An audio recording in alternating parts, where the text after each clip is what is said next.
For a lot of reasons, Quentin Tarantino and Tom Cruise are really in the same category in my mind. They are, as people in real life, so quirky, bizarre, and oftentimes off-putting, but as artists, they're so palpably passionate, talented, and visionary. They really are two of the greatest, most unique, and distinct entertainers of our time, and watching Once Upon a Time in Hollywood certainly reminded me of that with Mr. Tarantino. This film was so confidently its own and so successfully marched to the beat of its own drum. Never once was it satisfied in approaching things the way another film would. Even compared to past Tarantino films, Once Upon a Time in Hollywood really did feel distinct. If I were to compare it to something like Pulp Fiction, for example, a film that I do find masterfully constructed, that older film suddenly feels like it was painted only with primary colors, while this one employed a much more distinct and nuanced palette. Yes, the dialogue and characters were still unmistakably cut from the Tarantino cloth, but also just weren't quite as flashy or bombastic as we've come to expect them to be.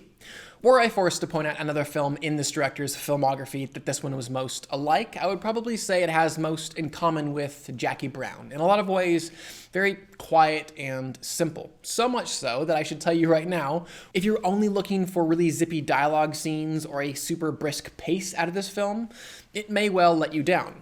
But with that said, if you can embrace the pace and just fight that desire within you to lay on this film your own preconceived expectations, I really think that that quieter tone and slower pace will deliver for you something really special. Not only are the very kind of just pedestrian moments in this film great to watch because they're so clearly handled by a master, but the few taut scenes in this film are made particularly electric and nail-biting because of how they contrast with what's around them. Suddenly, an actor remembering his lines or the speed of a tire change feel like life and death.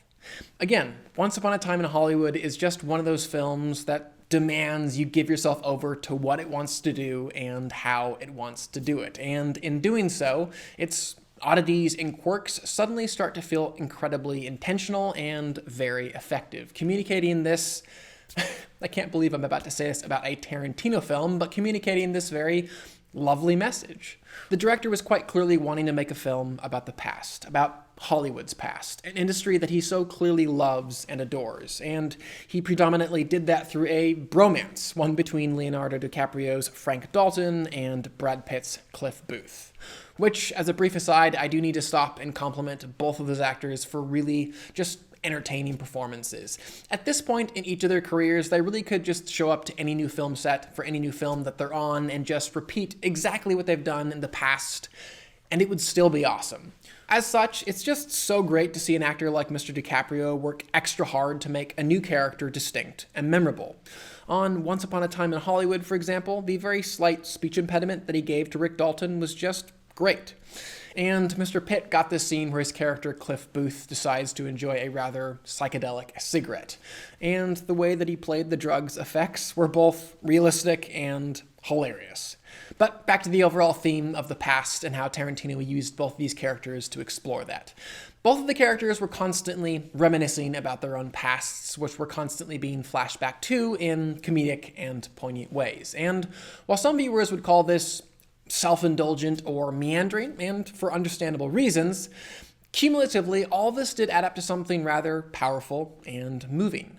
Even a strange time jump 2/3 of the way through the film and some randomly sporadic Kurt Russell voiceover, even while I couldn't say that those were complete home runs, still added to the unique flavor of this film and its unique effectiveness.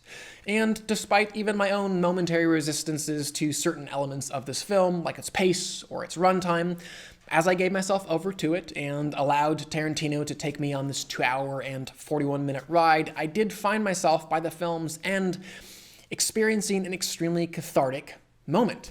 And really what I think Tarantino was trying to say with this film, which I'm sure he would hate that I was trying to figure out right now, but ultimately what I think he was trying to say was that only after adequately processing and grieving the loss of the past, only then are we able to better move forwards into a bright new future.